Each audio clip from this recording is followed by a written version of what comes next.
சிவாய நம. திருச்சிற்றம்பலம். இப்போ நீங்கள் பார்த்துட்டு இருக்கிற இந்த இடம் வந்து திருவெற்றியூர் தியாகராஜ சுவாமி கோயில், சென்னை. இதுக்கு முன்னாடி திருவள்ளூர் மாவட்டத்தில் இருந்து இப்போ சென்னையில் இருக்கக்கூடிய திருவெற்றியூர் வடிவுடையம்மன் கோவில்னா உலக புகழ் பிரசித்தி பெற்ற ஒரு ஆலயம்.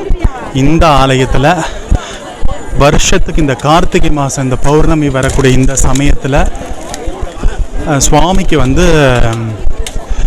என்ன பண்ணுவாங்கன்னா, அந்த கவசம் எப்போவுமே இங்கே வந்து கவசம் சாற்றி தான் இருப்பார் சுவாமி. அந்த கவசத்தை இந்த 3 நாட்கள் மட்டும் அந்த கவசத்தை எடுத்துட்டு என்ன பண்ணுவாங்கன்னா, தைல அபிஷேகம் போன்ற வாசனை திரவியங்கள், மூலிகைகள் இதெல்லாம் பயன்படுத்தி அபிஷேகம் செய்வார்கள். அந்த சமயத்தில் சுவாமியை தரிசனம் பண்ணுறது மிக உன்னதமான ஒரு விஷயம். அப்பேற்பட்ட தரிசனத்தை தரிசிக்கிறதுக்காக தான் இருமருங்கிலும் இப்போ இந்த பக்கம் பார்த்தீங்கன்னா 25 ரூபா கியூ, அந்த பக்கம் 100 ருபீஸ் கியூ. அதுக்கு அண்ணாண்ட பக்கம் பார்த்தீங்கன்னா ஃப்ரீ, அதாவது தர்ம தரிசனம். சுவாமி கால் கடுக்க அடியன் வந்து 100 ரூபாய் தரிசனத்தை தான் தரிசனம் பண்ணேன்.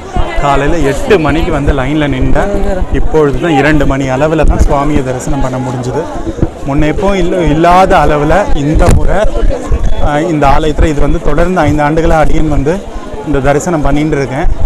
இந்த வருஷம் தான் இந்த அளவுக்கு ஒரு பக்தர்களின் கூட்டம் மிக பெருமையாக இருக்கிறது. இவ்வளவு பக்தர்களா இங்கே பாருங்கள், பக்தர்கள் வெள்ளத்தில் தியாகராஜர் சுவாமி இருக்கிறார்.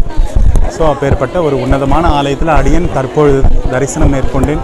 மிக பெருமை. கடை ஞாயிறு, அதுவும் இன்று, அதாவது கார்த்திகை மாதத்தில் இருக்கக்கூடிய கடை ஞாயிறு. நாளைக்கு மார்கழி 1 பிறக்க இருக்கிறது. அந்த அற்புதமான ஒரு தருணத்தில் அடியேன் பங்கு பெற்றது மிகுந்த ஒரு மகிழ்ச்சி அளிக்கிறது. இரு மருங்கைகள் இடையில் சென்று கொண்டிருக்கிறேன். சிவாய நம. திருச்சிற்றம்பலம்.